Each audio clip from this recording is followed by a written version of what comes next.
ausgerechnet? Ich meine, wenn ich jetzt Ihnen zuhöre, mir den Heiligen Geist vor wie ein Geist, bis zu dem, was Sie jetzt gerade geschildert haben, haben ja auch Sie einen Prozess durchlaufen. Wie ist der zustande gekommen? Wie hat sich der bei Ihnen gezeigt? 2 schöne Fragen, die ich, glaube ich, unterscheiden würde, auch indem wir hier mit dem Thema sitzen.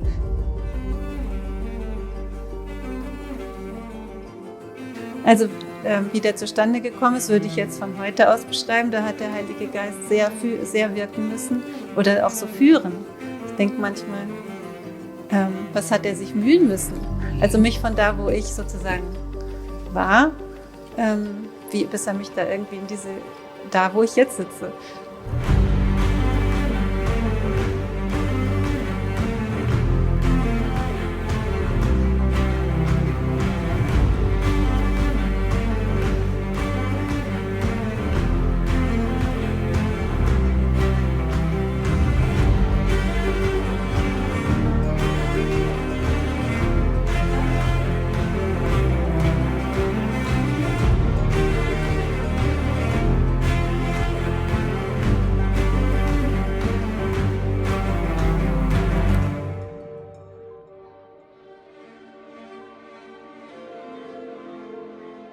Herzlich willkommen zum Medienapostel, herzlich willkommen zur Logos Lounge, wenn der Glaube ins Gespräch kommt. Heute zu Gast bei Schwester Britta Müller-Schauenburg in der Congregatio Jesio in Nymphenburg. Herzlich willkommen.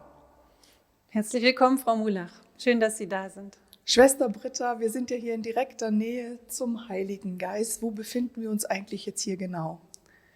Also das ist unsere Kirche von dem Nymphenburger Kloster. Das ist 1964 gebaut und wir haben hier bis im November des vergangenen Jahres mit einer großen Schwesterngemeinschaft gelebt. Und in dieser Kirche habe ich meine Ewigprofess abgelegt und jeden Morgen gebetet. Also für mich ist das ein ganz geisterfüllter und sehr, sehr kostbarer, liebevoller Ort. Und wir sitzen jetzt hier tatsächlich in der Nähe des Heiligen Geistes. Umso mehr freue ich mich, dass Sie das möglich gemacht haben, dass wir das Gespräch hier führen dürfen. Denn tatsächlich ist ja auch der Heilige Geist unser Thema. Und wie Sie ja auch im Vorgespräch, wie ich Ihnen das ja auch schon geschildert hatte, auch nochmal für die meinen Podcast noch nicht so lange kennen. Ich bin also Konvertitin. Ich bin vor 2 Jahren in die katholische Kirche eingetreten, nach einer Odyssee an Irrungen und Wirrungen. Habe aber relativ lange mich dann 12, 13 Jahre, mittlerweile vielleicht sogar 14 Jahre, mit dem katholischen Glauben auseinandergesetzt, versucht, mich dem katholischen Glauben zu nähern, bevor ich dann vor 2 Jahren eingetreten bin. Und wenn man so von außen kommt wie ich, gibt es natürlich in der katholischen Kirche, im katholischen Glauben so ein paar Aspekte, ja, die sind nicht so ganz einfach vom Verständnis her. Und der Heilige Geist ist so ein Aspekt. Also, wenn ich das kurz ausführen darf, einfach zur Erläuterung. Ich habe mich sehr viel mit dem Geist beschäftigt, also ich habe viel mit Geist und dem Verständnis von Geist in der Philosophie mich auseinandergesetzt, später dann über den Buddhismus, den Zen-Buddhismus, Ken Wilber kennengelernt und da ging es eigentlich um ein Verständnis des Geistes als, ja, das ist mehr ein Bewusstseinsfeld. Also da ist das Verständnis, dass Geist etwas sehr Transzendentes und etwas sehr Transpersonales ist, also losgelöst von einer Person, über eine Person hinausgehend. Das ist mehr ein Bewusstseinsfeld, in das man eintauchen, in das man sich hineinentwickeln kann. Später bin ich dann über Paramahansa Yogananda, das ist ein vedantischer Mönch, und der hat eher das Empfinden, dass Geist etwas ist, was wir von innen heraus nach außen bringen dürfen. Also Geist ist etwas, was in uns wohnt, aber was wir durch einen lebenslangen Prozess hin in etwas Göttliches entwickeln können. Also wir können quasi Gott ähnlich werden, indem wir einen Prozess, einen Bewusstseinsprozess abwickeln.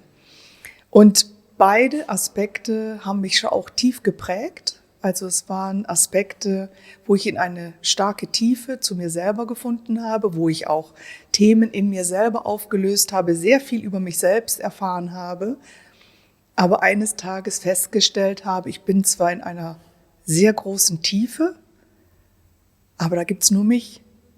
Also da gab's kein Gegenüber, da war ich sehr alleine und sehr zurückgelassen, bis ich dann eine Erfahrung gemacht habe, dass mir auf einmal jemand begegnet ist, dass auf einmal jemand mich gerufen hat und eine Antwort wollte. Und anders kann ich es nicht beschreiben. So war dieser Prozess. Und der hat dann den Prozess eingeläutet zu sagen, okay, ich bin in dieser Tiefe nicht alleine, da ist jemand, der mir begegnet. Und im weiteren Verlauf habe ich für mich dann festgestellt, das war dann so der Beginn meiner Reise in den katholischen Glauben, mich mehr damit auseinanderzusetzen. Und das war dann so der Beginn der Reise zu sagen, okay, der Heilige Geist scheint also kein Was zu sein, sondern scheint mehr ein Wer zu sein. Und nach meiner langen Ausführung gebe ich jetzt diese Frage an Sie direkt weiter. Und ich freue mich sehr, dass Sie sich jetzt heute dazu bereit erklärt haben, dieses Thema gerade zu Pfingsten, Heiliger Geist, doch mit mir noch einmal von der anderen Seite zu beleuchten. Wer ist denn dieser Heilige Geist? Wer ist der Heilige Geist? Also zuerst möchte ich sagen, dass das ja auch keine einfache Frage ist, wenn man jetzt nicht gerade eben konvertiert ist. Der Heilige Geist ist vielleicht von den 3 göttlichen Personen, Vater, Sohn und Heiliger Geist, herausforderndsten zu beschreiben und zu fassen, obwohl er vielleicht die nächste und vertrauteste Person auf andere Weise auch ist. Ja. Also, dass Sie diesen Schritt gemacht haben vom Was zum Wer. Sie haben es jetzt gar nicht genau beschrieben, woran Sie gemerkt haben, dass das jemand ist. Das interessiert mich sehr, denn das ist ja wahrscheinlich schon mal wo man wirklich mit dem Christentum diesen Schritt zentral macht, ne, dass das wirklich eine Person ist. Vom Geist die Rede ist überall und in der Philosophie und in ganz vielen Stellen. Aber zu dieser göttlichen Person, die das christliche Bekenntnis bekennt, wie haben Sie das gemerkt, dass es eine Person ist? Also ein Wer? Weil es sehr greifbar war. Also es war etwas, was sich in mir gezeigt hat, von dem ich aber ganz klar definieren konnte, das bin nicht ich. Das ist so ein Gefühl gewesen, ich habe immer ein bisschen Schwierigkeiten, das als Gefühl zu bezeichnen, weil es nicht wirklich eine Emotion ist, sondern es war mehr ein Wahrnehmen. Also es war das Wahrnehmen einer inneren Gewissheit, die ich da in mir gespürt habe. Und das war greifbar. Das war sehr greifbar. Das war in meinem Fall auch sehr klar. Also sehr klar und eindeutig. Ich wusste sofort, wer da zu mir spricht, ohne dass ich das vom Kopf her hätte wissen können, weil ich damals nicht auf dem christlichen Weg war. Aber ich wusste, dass das etwas ist, was sich wie Führung anfühlt. Das war wie eine innere Gewissheit. Das war ein inneres Bewusstsein und das war ganz anders als all das, was ich vorher mit Geist und Bewusstsein in Verbindung gebracht habe. Und diese Führung ist etwas, wie soll ich sagen, das klingt jetzt ein bisschen absurd, aber so habe ich es wahrgenommen. Das ist wie ein Muskel, den man trainiert. Also man kann dieses Wahrnehmen der geistigen Führung des Heiligen Geistes, ich glaube schon, dass man sich dem zuwenden kann. Also es ist immer noch eine Frage, inwieweit natürlich dann der Heilige Geist als Gnade sich einem zeigt und einem nähert. Aber ich glaube, die Bereitschaft, sich dafür zu öffnen, die war, glaube ich, da. Und es war ein Moment, wo das dann auch so geschehen ist. Und ich wusste es einfach. Es ist eher ein Gefühl gewesen von einer inneren Gewissheit. Und in meinem Fall war es kein Flüstern, war es auch keine weiße Taube, sondern es war wirklich, ich sage jetzt mal, ein Feuer, das entbrannt ist. Das war also sofort, ich würde das jetzt auch mit dem Wort wie Leidenschaft, also es war eine Begeisterung, es war etwas da, was ich auch nicht einfach ignorieren konnte. Also ich wusste sofort in dem Moment, wo mir das jetzt, sage ich mal, widerfahren ist, ich wusste auch sofort, dass das jetzt etwas Bleibendes ist. Da ist was, das hat alles verändert. Wenn man jetzt den Heiligen Geist, natürlich war es dann so, bei dieser Erfahrung ist es nicht geblieben, weil ich bin auch ein Kopfmensch, so das heißt, ich wollte dann ja schon auch verstehen, was passiert da, wieso fühle ich mich jetzt zu diesem katholischen Glauben hingezogen, warum fühle ich mich da angesprochen und dann habe ich mich damit beschäftigt und es ist schon erstaunlich, dass der Heilige Geist einem natürlich in völlig verschiedenen Symbolformen erscheint. Also am Anfang begegnet er einem ja eher als Flüstern, auch als Schöpfergeist. Also der Geist Gottes ist bei der Schöpfung der Welt dabei. Später sieht man ihn dann ja mal als Flüstern, als Atem, als Feuer, als Taube. Wie kann man diese ganzen Vielseitigkeiten des Heiligen Geistes verstehen?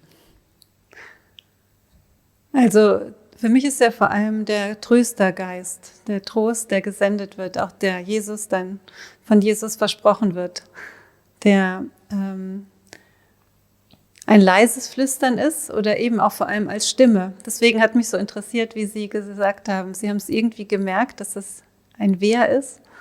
Und Stimme ist für mich jedenfalls stark verbunden mit Person. Jemand, der was zu sagen hat, der mir was sagt. Aber wie kann man jemandem erklären, dass der Heilige Geist eine Person ist? Sie sagten vorher so, er ist die dritte Person. Erste Person ist Gott Vater, zweite Person ist Jesus Christus, dritte Person ist der Heilige Geist. Wie kommt dieses Verständnis? Ich habe das gelernt von der Kirche, muss ich zugeben. Also dass der Heilige Geist eine Person ist, muss ich zugeben, habe ich gelernt oder empfangen aus der Lehre der Kirche. So einfach das vielleicht erstmal klingt, aber das ist sicher nicht etwas, worauf ich als allererstes selbst gekommen wäre. Deswegen hat mich das so interessiert, sondern ich kenne das irgendwie als Trost, irgendwie in den Wirkungen, als Feuer, als Trost, als innere Sicherheit oder auch als das Gegenteil, als innere Frage, die so aufgeht, als Horizont, als Stille, als in unserer Tradition unterscheiden wir die Geistherr, also den Heiligen Geist, so zu diese stille Stimme, die mich führt, die mich durchs Leben führt, die auch ganz irgendwie unüberraschende Wege führt jedenfalls. Nicht unbedingt die menschlich gesehen diese linearen Wege führt. Also so diese Stimme und dieses heilsame, sanfte, tröstende, von Gott herkommende. Aber zu all dem könnte ich ja auch noch in der menschlichen Sprache gesehen was sagen, so wie ich sage, das Feuer, das Wasser, das Leben, alles Begriffe, mit denen wir den Heiligen Geist auch beschreiben tatsächlich und die eben irgendwie neutral sind in unserer, jedenfalls in der deutschen Sprache. Also nicht ein Wer. Und dass ich das als Person erleben darf, das habe ich aus der Lehre der Kirche, wie so eine Art der Vorschlag, beziehungsweise eben, das ist der Glaube, auf den ich zugehen kann, nachdem ich ihn dann kenne. Und das war für mich eigentlich eine stark auch von außen angeregte Sache. Und ich finde das spannend, weil diese starke Person, also dass wir wirklich alles irgendwie durch dieses Personsein, irgendwie durch Jesus Christus, durch dieses Bild, Gott ist Mensch geworden, die alle drei göttlichen Personen als Personen zu versuchen zu beschreiben, ich glaube, das ist schon etwas sehr, vielleicht noch Spezifisches fürs Christentum. Nicht in Konfessionen unterschieden, ne? Das ist das, was alle gemeinsam haben. Und dass wir sogar noch den Geist versuchen oder auch wirklich empfinden als Person zu begreifen. Also dass die einzelne Person wirklich das Zentrum dieses ganzen Glaubens ist oder die drei Personen in ihrer Liebe, die der Geist ist.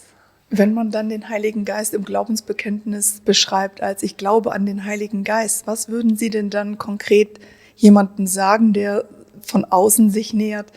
An was glaubt man denn dann am Heiligen Geist, im Heiligen Geist? Also das ist ja nur ein Satz, ich glaube an den Heiligen Geist, aber was umfasst der alles? Ja, genau, man kann jetzt viel aufzählen. Ich fange gleich auch damit an, aber ich möchte vielleicht als Anekdote aus meiner eigenen Kindheit sagen, für mich war das auch erstmal ein Platzhalter. Ich glaube an den Heiligen Geist. Also ich habe im Religionsunterricht habe ich gelernt zu beten und dann habe ich irgendwie begriffen, da gibt's drei und dann habe ich versucht, das abends unter der Bettdecke zu verteilen, gerecht Vater, Sohn und Heiliger Geist. Das habe ich auch schon mal irgendwo erzählt. Also irgendwie Geist konnte ich mir nicht vorstellen. Ich habe mir tatsächlich wie ein Gespenst vorgestellt, so einen weißen Kuhkopf mit Hörnern. Also fast ein bisschen wie ein bisschen ganz andere Religion. Ja, wollte ich gerade sagen. Genau, also irgendwie keltisch mehr. Ja, irgendwie sowas. Und trotzdem habe ich dann versucht, eben zu reden. Ne? Man versucht, wie entsteht ein Gespräch? Ich kenne jemanden nicht, ich verstehe vielleicht jemanden nicht, aber trotzdem zu hören und zu reden. Also so an meiner eigenen Kindheit war da auch echt unklar und so fing das an. Also wenn jetzt jemand von außen kommt und ich als mehr Erfahrung, wie kann ich da drauf zugehen? Würde ich sagen, das kann eigentlich, nur das Zugehen an sich ist schon mal das, aus meiner Erfahrung das Wesentliche, dass ich irgendwie Ausschau halte nach jemandem und diese Lebenskraft, die ich verspüre, die ich vielleicht auch oder immer, das ist irgendwie das, was wir da manchmal in der Kirchengeschichte auch umkämpft haben, ist er nun außerhalb der Kirche auch unterwegs oder vor Christus schon gewesen oder wie ist das eigentlich? Gibt es ihn jetzt nur in der Kirche? Ne? Das sind ja auch wirklich,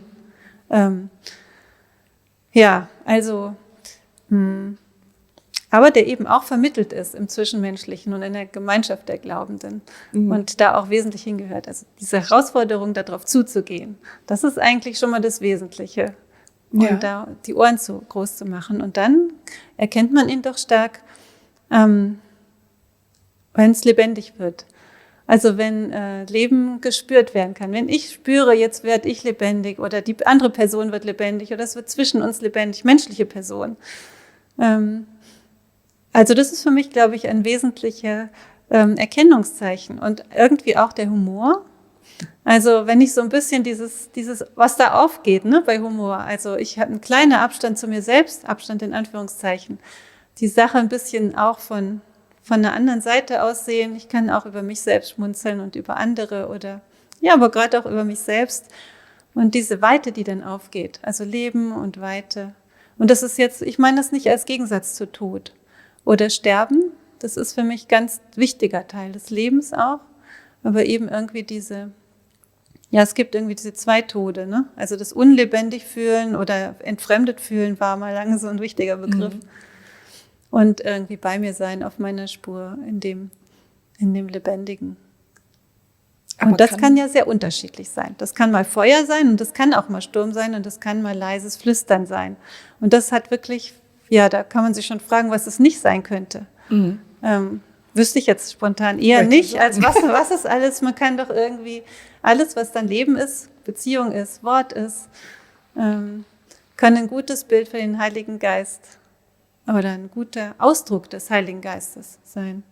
Aber Sie haben jetzt auch viele Aspekte genannt, wo man auch sagen könnte, das könnte auch in Richtung Psychologisierung des Geistes gehen. Also Trost ist Emotion. Also das heißt, wie zeigt sich der Heilige Geist? Also ist er in Inspiration, ist er in Kreativität, ist er in Beziehung, ist er im Trost, haben Sie gesagt.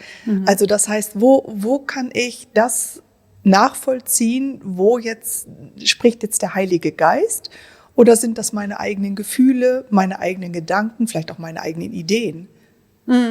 Ja, das ist die Frage, das ganze große Feld der Unterscheidung der Geister im ignatianischen Begleitungsgeschehen ist das ganz wichtig, zu unterscheiden. Der Ignatius von Loyola sagt, es gibt irgendwie 3 Stimmen, Gottes Stimme oder dieses Heiligen Geistes, ne? Also der Geist Gottes, mein eigener Geist oder auch mal Spleen, Vogel. Ja. Da gibt es immer dieses Wortspiel, ne? Es ist die Taube oder der Vogel und eben auch der böse Geist, weil auch der Teufel ist ein Geist in dem Sinne. Das ist vielleicht noch transzendenter eigentlich als das Mensch-Fleisch gewordene Wort. Und also Geister gibt es verschiedene und Gottes Geist zu unterscheiden ist nicht einfach, nicht trivial, schwer an irgendwelchen 3 einfachen Kriterien, die man so Tickbox-mäßig abhakt. Aha, dann haben wir den so, ne? Aber Ignatius von Loyola hat ja nun ganz konkrete Hinweise auch gegeben, wie das gehen kann. Vielleicht können Sie die mal ganz kurz beschreiben. Also das ist auch nicht so Tickbox-mäßig, aber es gibt Hinweise darauf. Und das ist ein individuelles Geschehen, was ein Begleiter mit einem Begleiteten versucht zu erkennen oder auch im Gebet. Man versucht zu erkennen, welcher Geist gerade spricht. Eins ist das, was ich gerade schon genannt habe, ob es eben ins Leben führt. Eins ist auch, was Ignatius relativ stark macht, ist, ob es in die Ruhe führt oder so in so eine Art von Frieden, was er Trost nennt. Also so eine Art, es muss jetzt nicht äußerlich irgendwie alles still werden, kann auch das Gegenteil sein, aber so eine Eindruck, das ist jetzt gut. Oder der böse Geist führt, also auf einer ersten Ebene gesagt, in so eine Unruhe. Also sät auch nochmal Zweifel, wo eigentlich die gar nicht so sich aus der Sache, aus einem guten Sinne ergeben, ne? Manchmal gibt es ja auch Zweifel, die ergeben sich wichtigerweise, sodass man wieder aufs Gute gelenkt wird. Aber so diese Unruhe, was Ignatius Mistrost nennt, das kann vom bösen Geist sein. Wobei er unterscheidet auf einer anderen Ebene dann nochmal. Ist man jetzt selber schon eine Person, die eigentlich so unterwegs zum Guten ist, wie er das nennt? Das ist ein bisschen idealtypisch, ne? Bei der Person, die schon so ganz auf dem Weg zum Guten ist, da sät der gute Geist eben diesen Frieden auf dem Weg und der böse Geist macht unruhig und will abbringen. Und ist das überhaupt, gibt's Gott überhaupt? Und habe ich nicht irgendwie verpasst? Bei der letzten verpasse ich nicht dabei irgendwas und so. Aber wenn jemand auf diesem Weg nicht ist, und das kann jedem Menschen ja auch passieren, also dass man irgendwie gerade in eine ganz andere Richtung rennt, mit aller Kraft, dann ist es nämlich umgekehrt. Deswegen auch nicht die Tickbox.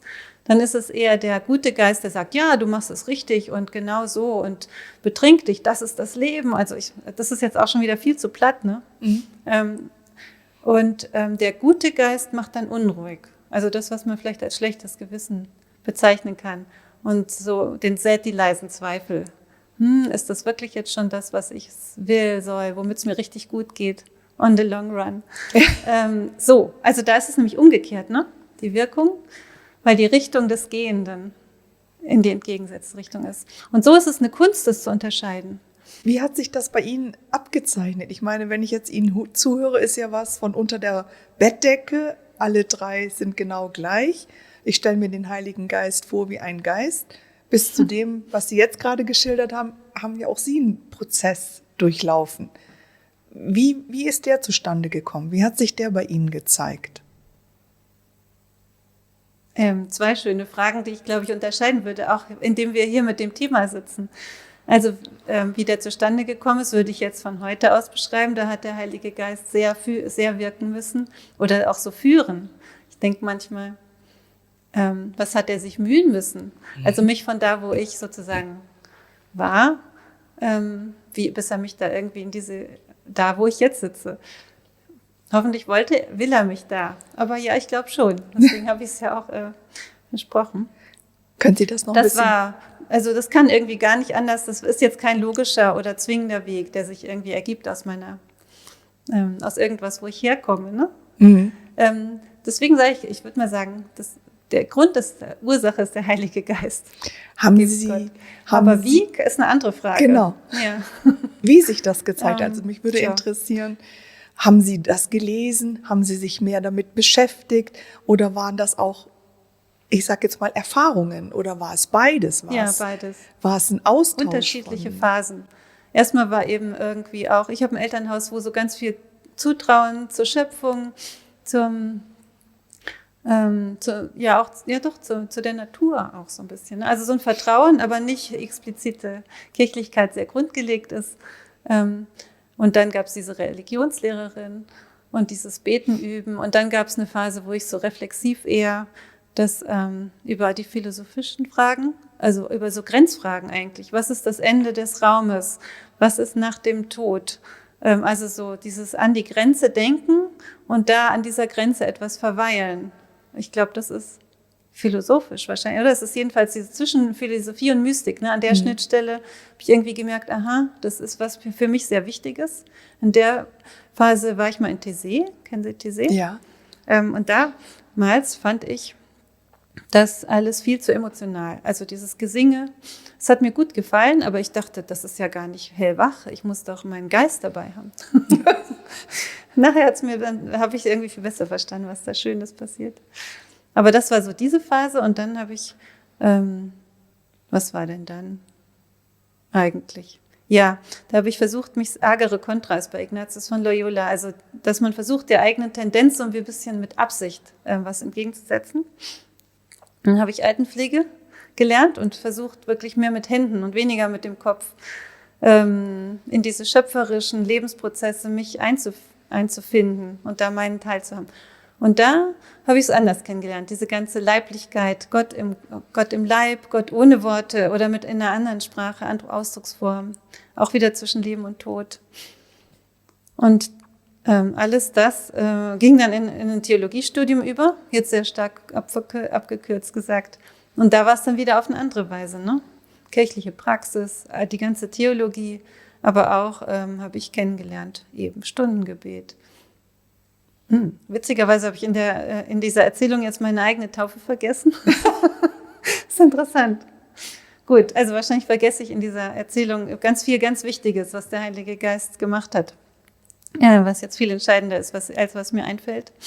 Aber ich war nämlich nicht getauft als Kind und bin im jungen Erwachsenenalter erst getauft worden. Und da fing das eigentlich an, dass ich dann Lektorin wurde, einen Kinderchor hatte, also so dieses kirchliche Leben geteilt habe. Und irgendwann habe ich gemerkt, auch nicht ganz gleich und gerade, dass ich vielleicht für einen Ordensberuf, dass das was meins ist, und habe dann so gesucht. Und bin schlussendlich und wollte also es ist schon fast klischeehaft, irgendwie so ein ganz strenges lateinisch singendes Kloster mit am liebsten auch wissenschaftlich arbeitenden Frauen. Also so, ich habe irgendwie gesucht, sind Kirchenräume liturgisch für mich ernsthaft genug und macht da irgendjemand auch zum Beispiel Patrologie? So war mein Suchschema.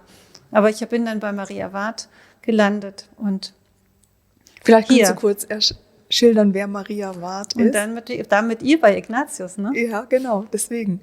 Maria Ward, ja, eine mutige Frau im 17. Jahrhundert. Also ist am Ende vom 16. geboren, im 17. Jahrhundert hat sie versucht, auch nach vielen, ist ein anderes Kloster, erst hat sie lange eine Suchzeit gebraucht, bis sie ihre Berufung verstanden hatte, einen Frauenorden nach dem Vorbild des Jesuitenordens zu gründen. Was ihr zu ihren Lebzeiten, also sie hat einen Anfang gesetzt, aber wir haben die Konstitutionen, die vollen, ziemlich vollen, also bis auf diesen Unterschied des Geschlechts, wie es so schön heißt, jetzt erst Anfang dieses Jahrtausends bekommen. Also da liegen 400 Jahre dazwischen. Das war auch eine lange Geschichte, dass wir das und ich glaube, sie begleitet uns immer noch. Aber sie hat eben diesen Anfang gesetzt, ist von England nach Europa gekommen, da war Katholikenverfolgung. Und hat immer wieder im Gespräch, dann mit dem Papst, auch mit Hilfe vieler Jesuiten, eben diese Berufung versucht, ins Werk zu setzen. Und jetzt ist es ist jetzt eine ganz interessante Zeit. Wir haben jetzt diese Gemeinschaft, die Konstitutionen. Im Grunde auch sind wir mit der Kirche irgendwie in einer Situation, wo dann nicht mehr so diese Spannung ist, ne, zwischen diesem Gründungsimpuls und dem, was Kirche im Moment sich auch wünscht. Wünscht sich solche Gemeinschaften auch gerade von Frauen. Aber die Berufung, junge Frauen treten nicht in großen Zahlen ein. Also es ist offenbar nicht die große Zahl. Wie führen wir das denn jetzt weiter? Was braucht eigentlich die Welt? Was will Gott von uns? Das ist im Moment sind wir wieder eigentlich an dem Punkt, wo Maria Ward hin wollte, und doch sind wir jetzt an alles andere als an dem Punkt, dass wir wissen, was wir jetzt als nächstes tun müssen. Ist schon interessant.